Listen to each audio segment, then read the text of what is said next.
All right. So mowing, a lot of us do it pretty well. We can't, we can choose the correct grass, but if we're not going to regrass our lawn every 3 or 4 years, and that's something that, you kind of pick with the best you can got.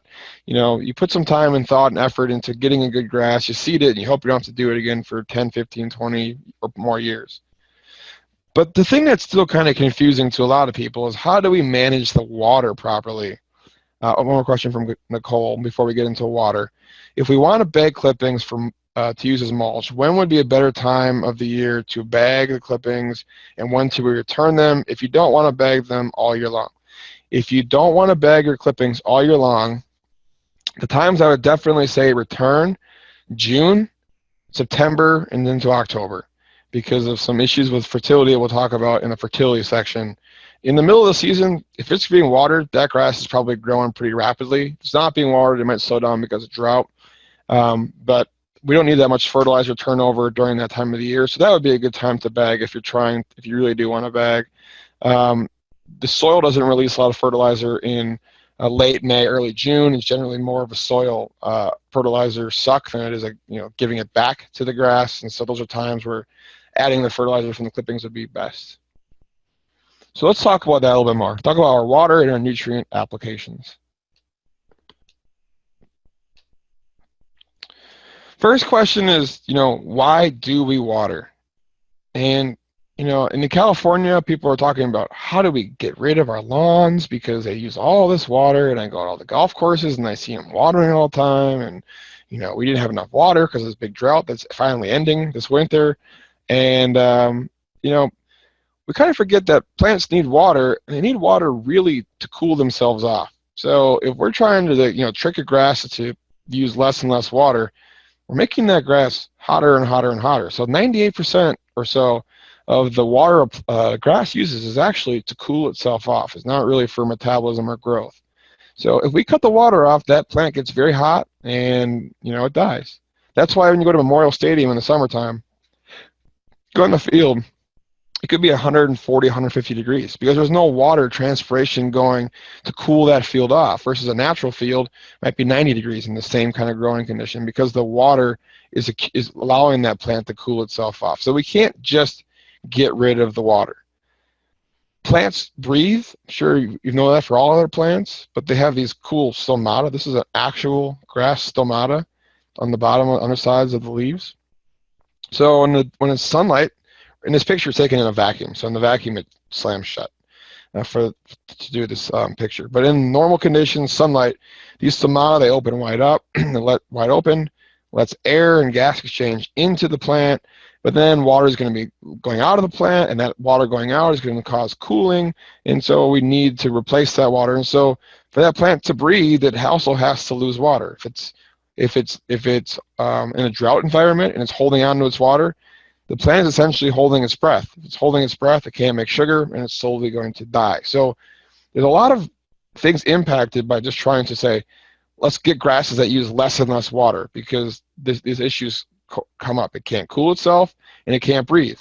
So if that's the case, grasses and all plants need water, let's think about how are we putting the water on, and how efficient are we with that.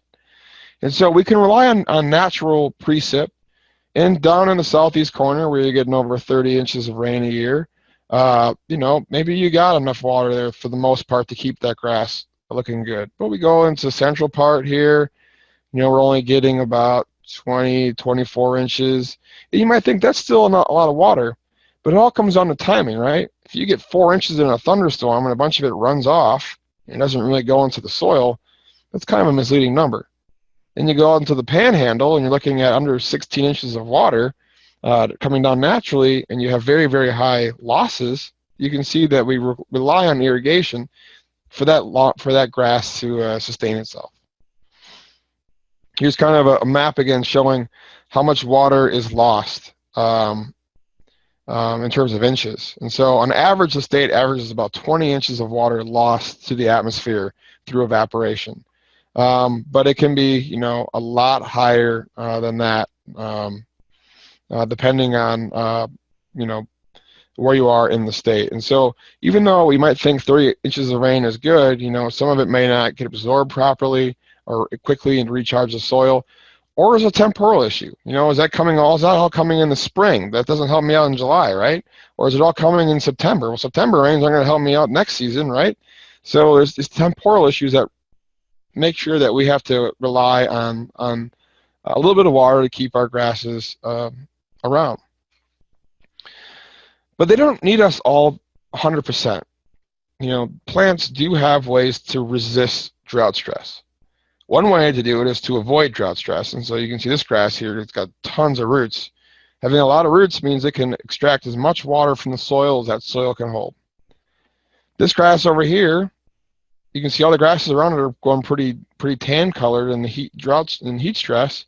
The one in the middle looks pretty good. Well, this one has antioxidants, things that you'd have in your fruits and vegetables, at higher level concentrations, so they can help handle this stress, and so it can keep its color into this prolonged drought stress. So you have two different flavors, you'd say, of drought resistance. You have avoiding drought, which means just avoiding it altogether, but then once the soil is drought out, if it doesn't tolerate drought, it could die quickly. And so our grasses have these two different kind of systems too, and most of our plants have different ways of handling drought, either for avoidance or for tolerance. For all the grasses, as the drought intensifies, we see very similar types of responses. So at first, within the first couple minutes of drought, stomata close. The plant is holding its breath, it's holding on to all of its water, it doesn't want anything to go through those stomata. It's not a terrible thing. It actually leads to slower respiration, and it can actually help a little bit sometimes. A little bit more drought, though, maybe a matter of days, we see reduction in leaf growth. Great, right? Who wants to mow the grass? I hate mowing my grass, so that's good. So that's not terrible to have a little bit of moderate drought, a little bit slowdown in growth rate. Root growth will then also increase because that plant is putting more energy into trying to find any bit of water that it can. Grasses have great, dense, fibrous root systems that can go spread and try to find water. And then cell division slows down. So we have a further reduction of growth rate with as we get in about a week of drought stress. We also see then that sugars start to be accumulated so that the plant can then resume growth once the water comes back. So a little bit of drought stress in a matter of days, almost weeks, is not a bad thing. I mean, we do research looking at how far we can push tall fescue before it dies, and bluegrass before it dies, and bentgrass before it dies. It's amazing. You can really dry things out. So when I watch my neighbors water their yard 4 times a week or more, I just shake my head because the grasses don't need that much water. And it's really wasteful and actually makes for a weaker plant. It's when we get into the prolonged drought, though, of like weeks to months or a season, then the leaves and roots start to die. The cells and the crowns start to break and start to die. And once the crowns are dead, the plants are dead. So this is your 2012 scenario with the tall fescue. Plants are just dead. Things aren't working well. So if turf needs water, but it's, we need to be precise in how we water, because we don't want to overwater, because then we lose all these good benefits of a little bit of drought, but we don't want to underwater because we don't want our plants to die. So that should really kind of be our goal. In terms of how good the grass looks, as we start to see accumulations of sugars, then we're going to start to visually see a little bit of drought stress. And when we visually see drought stress, that's fine. It's still on the good side. It's not dead yet. The plant is preparing for drought, and then to prepare is actually becoming healthier. But, so if we're figuring out how to water, we really need to become precise in how we're doing it. We need to know how much is required. We got to kind of keep track of how wet the soil moisture is.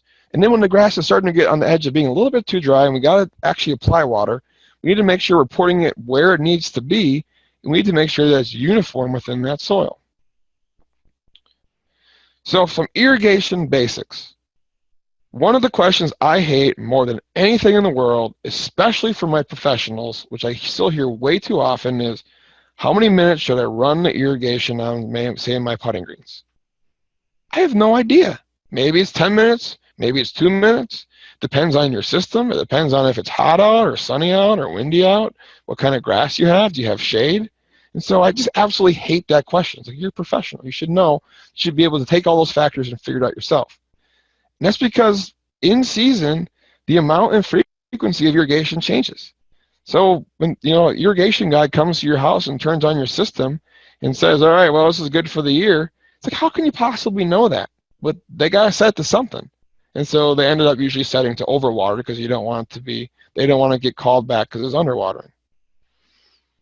And so just being aware of that first part is really big. Hearing the 1.5 inches per week is a good rule of thumb. It still drives me absolutely crazy.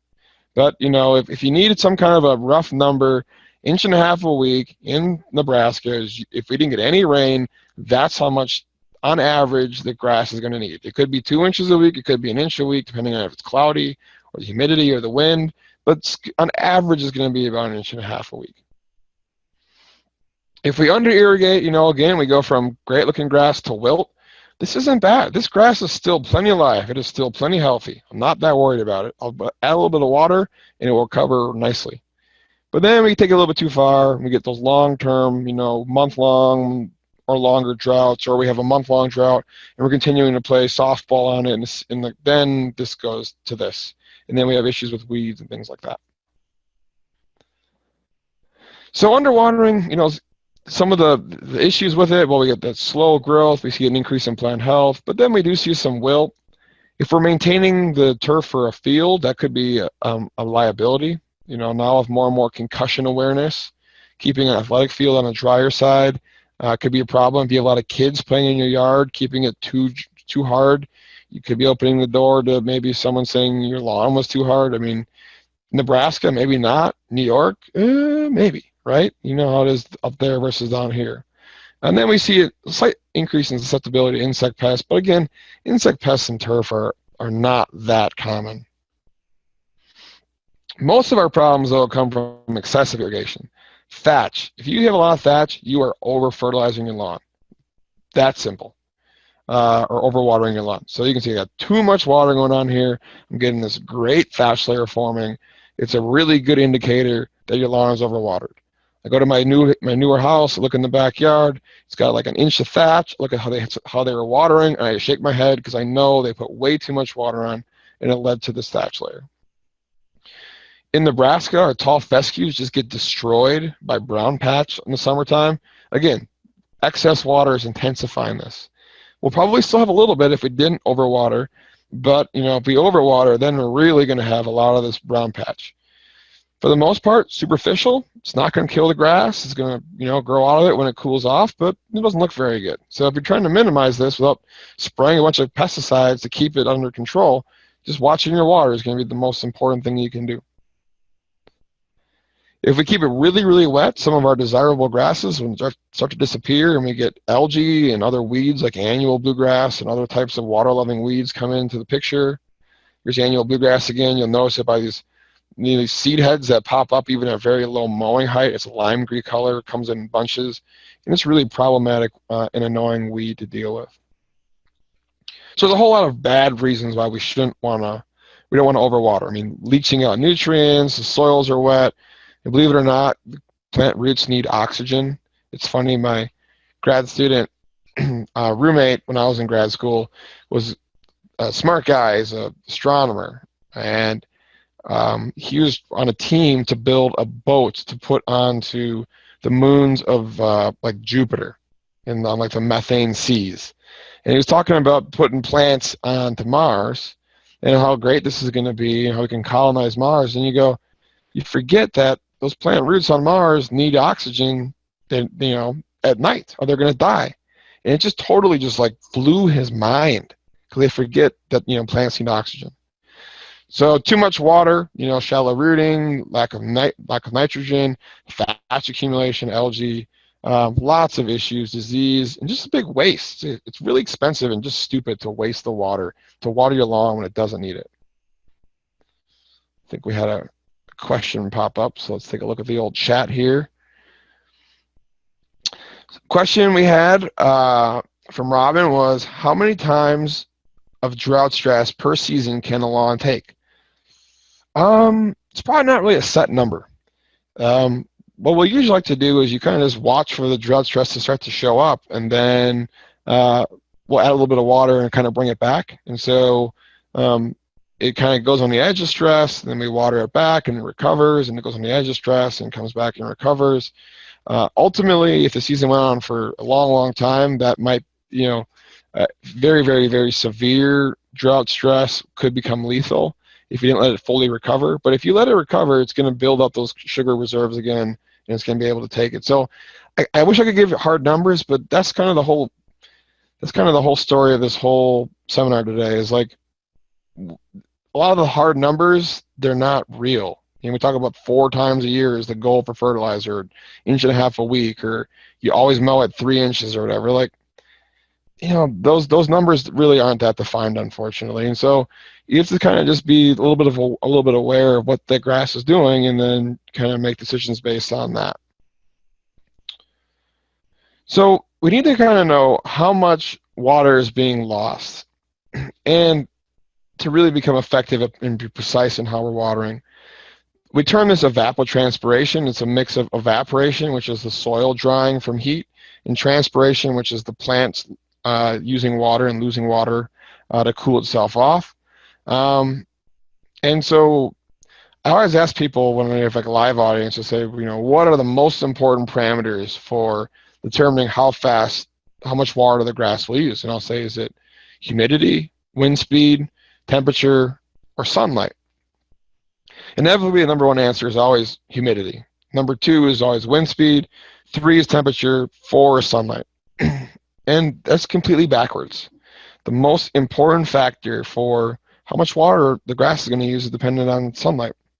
If you have long days in June and there's clear skies, you're always going to have a lot higher water use than you would in August if you had, clear skies but shorter day lengths.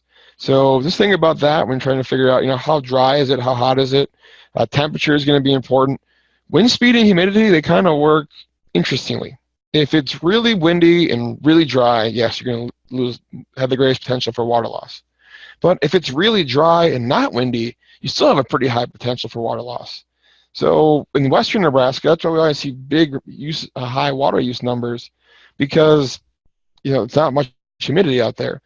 In eastern Nebraska, if it's really humid and there's no wind, water loss is very, very low. Even if it's sunny out and if it's just a little bit of sun, and it's maybe not too hot. I mean, you think, well, it's just really, really humid, no wind, your ET values are going to be really low. If you then have that same condition, but then you increase the wind, now that wind has more of a factor. So wind is more of a factor where you have higher humidity, but still the number 1 driver is how long the days are, how bright they are, how cloud-free the skies are, and how warm it is. So we can directly measure ET, but it's a terrible job, and no one's actually going to do that. So what we do is we estimate it with weather stations. We can use satellite data. This is the High Plains Regional Climate Center. You can get a map that shows what the ET was at your, over the state, over the, the last day or the last week. And so if you're interested in figuring out how much water you need, this is something that you could just reference. It's free. Go to these AWDN maps at the High Plains Regional Climate Center, and it's free for you to look at and figure out how much water we've used. And so I'll look at these and get a good sense of what's going on in the environment.